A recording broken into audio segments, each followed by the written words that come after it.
कहानी का आगाज एक पुराने और डरावने मंदिर से होता है, जहां एक सहमा हुआ आदमी एक बच्चे के साथ पूजा करने आता है। मंदिर की हालत देखकर लगता है कि यहाँ सदियों से कोई आया नहीं होगा। फिर भी ढोल बजने की आवाज सुनाई दे रही थी। तभी अचानक एक विशाल देवता जाग उठा और मालूम चला कि ढोल की आवाज असल में देवता के दिल की धड़कन थी। इस देवता का मकसद इंसानों पर नर्क का दुख बरसाना था। इसके बाद हम ग्वान नाम के एक शख्स को देखते हैं, जो अपनी बेटी टैंजरीन को एक पुरानी रहस्यमयी गुफा में ढूंढ रहा था। बेटी की चीखें गुफा की गहराई से आ रही थीं। अचानक एक तेज रोशनी में वही देवता प्रकट हुआ और ग्वान को आगे बढ़ने से रोका। तभी ग्वान की आंख खुली। ये महज एक सपना था। उसकी बेटी टैंजरीन 6 साल पहले किडनैप हो चुकी थी और आज तक नहीं मिली। ग्वान ने अपनी बेटी को हर हाल में ढूंढने की ठान ली थी, जिसके लिए उसने अपना घर, करियर और यहाँ तक कि अपनी पत्नी को भी छोड़ दिया था। सड़क किनारे एक पहाड़ी पर बैठे ग्वान ने एक ट्रक देखा और अचानक उस पर पत्थरों की बौछार कर दी। उसके अचूक निशाने से ट्रक की विंडशील्ड टूट गई और ट्रक क्रैश हो गया। ग्वान नीचे उतरा और ड्राइवर पर हमला करते हुए अपनी बेटी के बारे में पूछा। तभी ड्राइवर के साथी ने ग्वान के सिर पर जोरदार वार किया, जिससे वह घायल होकर गिर पड़ा। दोनों ड्राइवर पैदल ही वहां से भाग निकले। होश आने पर ग्वान ने ट्रक का पिछला दरवाजा खोला तो अंदर पिंजरों में बंद बहुत सारे बच्चे दिखे। इससे पता चला कि ग्वान ने बच्चों की तस्करी करने वाले गिरोह का पता लगाया था और सोच समझकर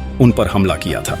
उसने हर पिंजरे को टटोला, लेकिन टैंजरीन वहां नहीं थी। तभी पुलिस आई और ऐसा लगा कि ग्वान ही तस्कर है, इसलिए उन्होंने उसे गिरफ्तार कर लिया। पुलिस की गाड़ी में हथकड़ियों में बंद ग्वान को फिर नींद आ गई और उसने सपने में टैंजरीन को काली दलदल सी बेलों में फंसा देखा। अचानक उसकी आंख खुली तो उसने देखा कि पुलिस ने उसकी जेब से टैंजरीन की फोटो निकाल ली है। गुस्से में आकर उसने पुलिस वाले को पीटकर अपनी फोटो वापस ली और वहां से भाग निकला। सड़क पर उसे एक दूसरी गाड़ी दिखी और बिना सोचे वह उसमें कूद गया। गाड़ी की ड्राइवर लिंग थी, जो ग्वान की जिंदगी और टैंजरीन के गायब होने की पूरी कहानी जानती थी। लिंग ने उसे टैंजरीन को ढूंढने में पूरी मदद करने का वादा किया। कहानी अब पुरानी सदी में चली जाती है, जहां कंग नाम का एक योद्धा कुछ हमलावरों से बचकर भाग रहा था, जिनका लीडर एक बूढ़ा आदमी था। जब हमलावरों ने कंग को पहाड़ी की चोटी पर घेर लिया तो उसकी बहन आई और उसे बचाने के लिए पश्चिम दिशा में जाने की सलाह देकर उसे पहाड़ी से धक्का दे दिया और खुद उन सब से भिड़ गई। कंग किसी तरह वापस ऊपर चढ़ा तो देखा कि बूढ़े आदमी और उसके लोगों ने उसकी बहन को मार डाला था। गुस्से में कंग ने अपना भाला निकाला, लेकिन बूढ़े ने उसे चेतावनी दी कि अगर उसने उसे मारा तो वह लॉर्ड रेडमेन से कभी नहीं बच पाएगा। इस चेतावनी के बावजूद कंग ने बूढ़े को मौत के घाट उतार दिया। हमला खत्म हुआ और थक चुके कंग ने शहर जाकर अपने सबसे बड़े दुश्मन लॉर्ड रेडमेन को मारने का फैसला किया। तभी मरे हुए बूढ़े का कवच हिलने लगा, जिसे एक नए मालिक की तलाश थी। कवच अचानक निकलकर कंग के शरीर से जुड़ गया। यह सोच समझ सकने वाला कवच था, जिसने कंग को अपने नए मिशन के लिए चुना था। कवच पूरी तरह से कंग के शरीर में ढल गया और उसकी छाती पर एक आंख बन गई। इधर लिंग ग्वान को उस बिल्डिंग में ले गई जहां वह काम करती थी और उसे 5 छोटी बच्चियों की तस्वीरें दिखाई। 6 साल बीत जाने के कारण ग्वान अपनी बेटी को पहचान नहीं पाया। लिंग ने असली बात बताई। वह डीएनए टेस्ट से टैंजरीन का पता लगा सकती है, लेकिन बदले में ग्वान को उसकी कंपनी के लिए काम करना होगा। कंपनी जानती थी कि ग्वान के पास चीजों को अपनी इच्छा से रोकने या चलाने की शक्तियां हैं। वे चाहते थे कि ग्वान अपनी शक्तियों का इस्तेमाल करके कंग नाम के एक राइटर की जान ले ले। दरअसल यह राइटर अपनी कहानियों को लाइव स्ट्रीम में सुनाता था और जब भी उसकी नॉवेल के किरदार लॉर्ड रेडमैन को चोट पहुंचती तो लिंग की कंपनी के बॉस लीमू के साथ कोई न कोई हादसा हो जाता था। कंपनी ने राइटर को रोकने की हर कोशिश कर ली थी, पर कोई फायदा नहीं हुआ। ग्वान को इस कहानी पर विश्वास नहीं हुआ, पर बेटी को बचाने के लिए उसके पास कोई विकल्प नहीं था। अगले दिन नई लुक के साथ बाल कटवाकर ग्वान एक छोटे शहर पहुंचा जहां कंग रहता था। रास्ते में कंग की ऑडियो बुक सुनकर ग्वान को पता चला कि उसके सपनों में आने वाली चीजें और लोग कंग की कहानियों से जुड़े हैं। ग्वान पूरे दिन कंग का पीछा करता रहा, उसे मारने के मौके की तलाश में, और आखिर में वे लाइब्रेरी पहुंचे। लाइब्रेरी में सिर्फ वे दोनों थे, इसीलिए ग्वान छुप नहीं पाया। कंग ने उससे सीधा पूछ लिया कि वह उसका पीछा क्यों कर रहा है। खुद को बचाते हुए ग्वान ने कहा कि वह उसकी नॉवेल का बहुत बड़ा फैन है। कंग बहुत खुश हुआ और उससे ढेरों सवाल पूछने लगा। इससे पहले कि ग्वान जवाब देता, लिंग ने उसे फोन किया और राइटर से बात किए बिना सीधे उसे मारने का आदेश दिया। मगर ग्वान ने लिंग की बात नहीं मानी और कंग का पीछा जारी रखा। वे फिर से बात करने लगे। तभी लिंग की कंपनी की एक गाड़ी ने उन दोनों को कुचलने की कोशिश की। ग्वान तो भाग गया, लेकिन अपने सपनों के बारे में लिखी हुई डायरी वहीं छूट गई। कंग ने जैसे ही डायरी पढ़ी, उसे अपनी कहानी को आगे बढ़ाने का एक नया आइडिया मिल गया। कहानी फिर से सपनों की दुनिया में गई। कंग एक त्योहार वाले शहर में था, जहां लॉर्ड रेडमैन का एक बहुत बड़ा स्टैचू था और उसकी पूजा हो रही थी। इतनी भीड़ देखकर कंग हैरान था। स्टैचू ने पास के एक गांव की ओर इशारा किया और सभी लोग हथियार उठाकर उस तरफ भागने लगे। कवच ने कंग को बताया कि लॉर्ड रेडमैन ने ऐसे ही कई गांवों को खत्म कर दिया है और वह अपने भक्तों को लड़ाई के लिए उकसा रहा था। गांव वालों ने बचने की कोशिश की, लेकिन अचानक 3 ड्रैगन्स ने आसमान से जलता हुआ लावा बरसा दिया। साथ ही सैनिक आग लगे तीर चलाने लगे, जिससे पूरा गांव आग की लपटों में भस्म हो गया। अगली सुबह लाल कपड़ों में रेडमैन के पुजारी आकर बचे हुए गांव वालों को डराकर उस गांव पर कब्जा कर लेते हैं। अब कहानी वर्तमान में लौटी। ग्वान नींद से जागा और खुद को एक होटल के कमरे में पाया, जहां लिंग उसके सामने बैठी थी। लिंग ने अपना काम पूरा न करने के लिए ग्वान को सजा देने की बात की। कुछ ही देर में कंग होटल के बाहर आया और ग्वान को उसकी डायरी वापस दी, साथ ही अपनी कहानी के लिए प्रेरणा देने के लिए शुक्रिया कहा। अगले सीन में ग्वान कंग को मारने के लिए वॉक करने के बहाने एक अकेली जगह पर ले गया। बातचीत के दौरान कंग ने बताया कि सपनों की दुनिया में उसे एक छोटी लड़की मिली थी जो अपने मरे हुए भाई को बचाने की कोशिश कर रही थी। यह लड़की कोई और नहीं बल्कि ग्वान की बेटी टैंजरीन थी। कंग ने उसे दिलासा दिया और दोनों ने मिलकर टैंजरीन के भाई को दफनाया। टैंजरीन ने बताया कि लाल कपड़ों वाले सिपाहियों ने ही उसके भाई को मारा है और वे सूरज उगने के बाद घर से निकलने वाले हर आदमी को मार डालेंगे। टैंजरीन ने सपने में बांसुरी पर जो धुन बजाई थी, वैसी ही धुन कंग को असल दुनिया में ग्वान के साथ सुनाई दी। इस धुन की आवाज से एक लाल सिपाही उनका पीछा करने लगा, क्योंकि अंधेरा होने के बाद कर्फ्यू लगा हुआ था। कंग ने टैंजरीन का पुतला बनाकर सिपाही का ध्यान भटकाया ताकि टैंजरीन भाग सके। सिपाही पुतले को लड़की समझकर जैसे ही कंग के पास पहुंचा, कंग ने उसके सिर के कवच पर वार किया। कवच फटा तो अंदर से ग्वान का चेहरा बाहर आया, जो अब कंग को मारने के लिए तैयार था। जैसे ही ग्वान कंग को मारने चला, टैंजरीन फिर से वहां आ गई और ग्वान का ध्यान अपनी तरफ खींच लिया, लेकिन इस बार वह हिल नहीं पाया। इस बात का फायदा उठाकर कंग और टैंजरीन वहां से भाग निकले। असल दुनिया में कंग यह सब लिख ही रहा था कि तभी ग्वान पीछे से उसके पास आया। ग्वान को यही सपने अपनी ख्याली दुनिया में दिखाई दिए थे जो अभी अभी कंग ने अपनी नॉवेल में लिखे। ग्वान ने पत्थर उठाकर कंग पर हमला किया, जिससे वह बेहोश होकर एक गड्ढे में जा गिरा। वही धुन गुनगुनाते हुए जो कंग ने अपनी नॉवेल में लिखी थी, ग्वान उसे आखिरी वार करने के लिए आया। तभी रोड के बीचों बीच उसे एक बच्चे की आवाज आई जो वही धुन गुनगुना रहा था। यह धुन उस बच्चे को कैसे पता चली?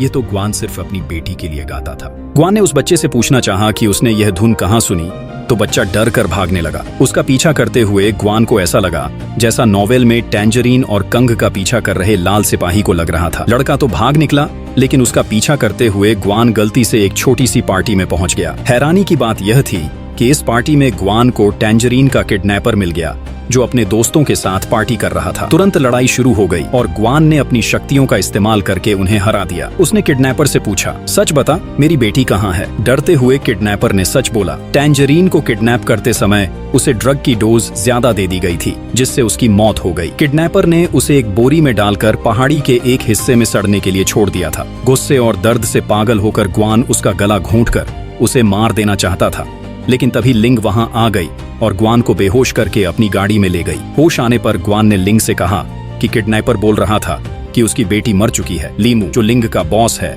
यह सब सुन रहा था और उसने लिंग को आदेश दिया कि ग्वान को कह दो कि उसकी बेटी जिंदा है और किडनैपर झूठ बोल रहा था। लेकिन लिंग अपने फायदे के लिए इतना बड़ा झूठ बोलने से कतरा रही थी।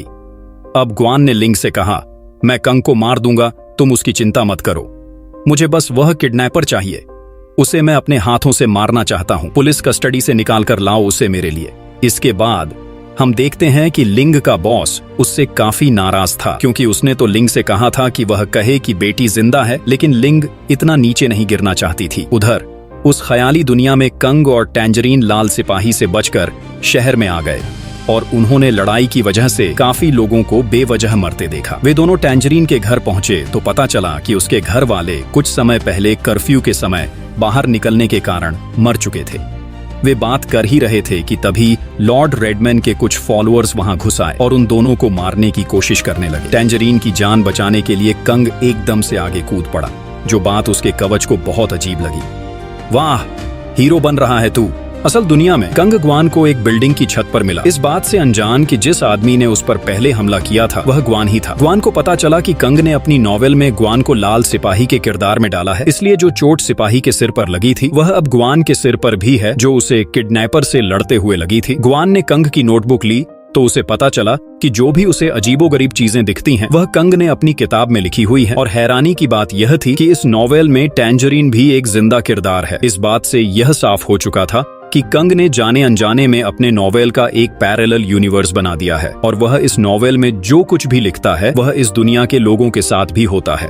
कंग ने बताया कि आखिरी चैप्टर में उसे और टैंजरीन को बहुत सारे रेडमैन के सिपाहियों ने घेर लिया था। ग्वान ने आइडिया दिया कि कुछ भी करके उन्हें लड़ाई तो जीतनी चाहिए। कहानी फिर से उस काल्पनिक दुनिया में पहुंची जिसमें कंग अब रेडमैन के सिपाहियों से लड़ने वाला था। अचानक कंग के कवच ने उसके शरीर को छोड़ दिया और एक ऐसे जीव में बदल गया जो अपनी मर्जी से कोई भी हथियार बना सकता था। वह कवच भीड़ को चीरता हुआ आगे बढ़ रहा था। कंग भी लड़ाई में कूद पड़ा और जल्द ही उसे पता चला कि वह कवच उसके हिसाब से ही चलता है, क्योंकि कवच के अंदर कंग का खून मौजूद है। उसने कवच की छाती पर वार करके कहा कि मैं तुम्हारा मास्टर हूँ, समझे, मेरे हिसाब से चलना होगा। वहीं असल दुनिया में ग्वान ने लिंग को फोन करके बताया कि अब वह कंग को बचाएगा। उसने ऐसा इसलिए किया क्योंकि वह नॉवेल में टैंजरीन को बचाना चाहता था। कुछ देर बाद अपनी बातचीत के दौरान कंग ने ग्वान को बताया कि उसके पिता और लीमू एक वक्त पर बिजनेस पार्टनर्स हुआ करते थे और फिर एक दिन अचानक कंग के पिता की एक एक्सीडेंट में मौत हो गई। लिंग उनकी बातें चुपचाप सुन रही थी और उसे समझ आया कि लीमू ने ही कंग के पिता को मारा है और अब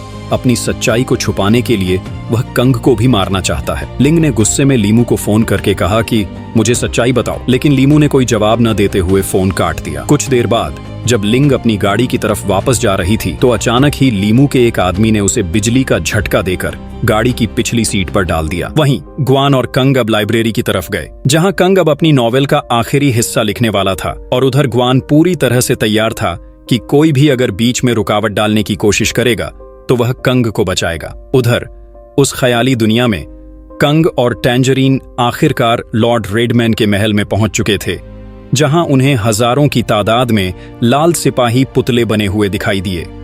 कंग को पता चला कि रेडमैन के लोग इसी वजह से कर्फ्यू लगा देते थे, क्योंकि सूरज ढलने के बाद ये लाल सिपाही पुतले बन के बैठ जाते हैं। इसी दौरान अचानक लीमू के गुंडे लाइब्रेरी पहुंच गए और ग्वान ने अपनी शक्तियों का इस्तेमाल करके उनका सामना किया, लेकिन लीमू के गुंडे के पास बिजली को कंट्रोल करने की शक्ति थी। उसने ग्वान पर पानी फेंककर उसे फर्श पर गिरा दिया और गिरे हुए पानी से उसे बिजली का तेज झटका दिया। ग्वान उससे सीधे तौर पर नहीं लड़ पा रहा था तो वह छुप गया। उसने मौका देखकर रबर के ग्लव्स पहनने के बाद ही उस पर अटैक किया ताकि उसे बिजली का झटका न लगे। फिर ग्वान का सामना एक दूसरे काफी ताकतवर हमलावर से हुआ और ग्वान उसकी ताकत के सामने टिक नहीं पाया। उसकी किस्मत अच्छी थी कि लिंग किसी तरह खुद को छुड़ाकर उसकी मदद करने आ पहुंची थी। अब इन दोनों ने मिलकर हमलावर का सामना किया और उसे मार डाला। काल्पनिक दुनिया में कंग और टैंजरीन आखिरकार लॉर्ड रेडमैन के पास पहुंच चुके थे, जो कि 4 हाथों वाला एक बहुत बड़ा जीव था। यहाँ पता चलता है कि कंग असल में रेडमैन के भाई का बेटा है, जिसे रेडमैन ने बहुत समय पहले मार डाला था। यह कहानी असलियत से बिल्कुल मिलती जुलती थी, क्योंकि लीमू ने कंग के पिता को मारा था और वे भी बिल्कुल भाइयों जैसे बिजनेस पार्टनर्स थे। यह जानकर कंग बहुत गुस्से में आ गया और उसने रेडमैन को लड़ाई के लिए ललकारा। बाहर जाकर रेडमैन ने कंग को एक पेड़ दिखाया जहां उसके पिता को दफनाया गया था। लड़ाई शुरू हुई तो उस कवच ने फिर से एक जीव का रूप ले लिया ताकि वे दोनों मिलकर रेडमैन का सामना कर सके, लेकिन वे दोनों एक साथ भी रेडमैन का बाल तक नहीं उखाड़ पाए। जैसे ही रेडमैन घायल कंग को जान से मारने वाला था, तभी टैंजरीन अपनी बांसुरी से वही धुन बजाने लगी, क्योंकि उसके पिता ने उसे सिखाया था कि जब भी वह मुसीबत में हो तो इस धुन को बजाए। लेकिन रेडमैन को इससे और गुस्सा आ गया और उसने टैंजरीन को पकड़ के अपने पेट के अंदर समा लिया। असल दुनिया में एक तीसरे गुंडे ने लाइब्रेरी में घुसकर कंग को चाकू मार दिया था और किसी को भी इस बात की खबर नहीं हुई।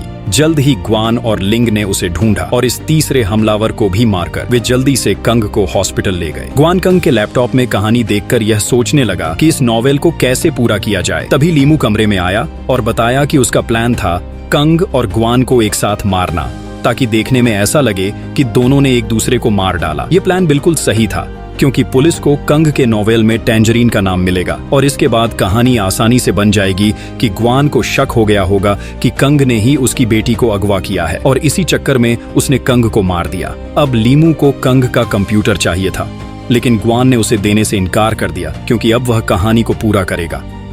उधर उस काल्पनिक दुनिया में जैसे ही रेडमैन कंग को मारने वाला था, तभी अचानक से एक लाल सिपाही ने वहां आकर रेडमैन पर मशीन गन से हमला कर दिया। यह ग्वान था, जो अपनी बेटी को बचाने आया था। उस मशीन गन के हमले से रेडमैन घायल हुआ। उधर कंग ने हिसाब लगाया कि रेडमैन के माथे के बीचों बीच एक हथियार लटका हुआ था और वह मौका देखकर इस हथियार को खींचने लगा, यह सोचकर कि शायद यही रेडमैन की कमजोरी होगी।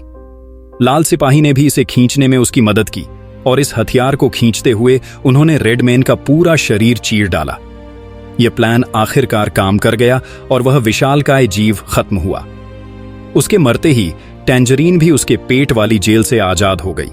आखिरकार बाप और बेटी उस दुनिया में मिल गए। वहीं असलियत में लिंग यह पढ़ रही थी कि ग्वान ने नोवेल को कैसे खत्म किया, और जैसे ही उसमें रेडमैन की मौत हुई वहां लीमू की भी जान चली गई। आखिर में ग्वान को दोबारा से वही धुन सुनाई दी और वह हॉस्पिटल के बाहर देखने के लिए भागा। तभी उसे वही लड़का दिखा जिसका वह पीछा कर रहा था, लेकिन इस बार उसके साथ एक लड़की भी थी जो कोई और नहीं बल्कि उसकी बेटी टैंजरीन ही है। चलो, बाप बेटी मिल गए, कंग भी बच गया, हो गई अब भी एंडिंग। मिलते हैं अगली वीडियो। अगर आपको ये वीडियो पसंद आया हो तो इसे लाइक करना बिल्कुल मत भूलिए और ऐसी ही और मजेदार मूवी वीडियोस देखने के लिए चैनल सागा MX को सब्सक्राइब जरूर कीजिए। साथ ही बेल आइकॉन दबाइए ताकि हमारी हर नई वीडियो की नोटिफिकेशन आपको सबसे पहले मिले। मिलते हैं अगली वीडियो में। धन्यवाद।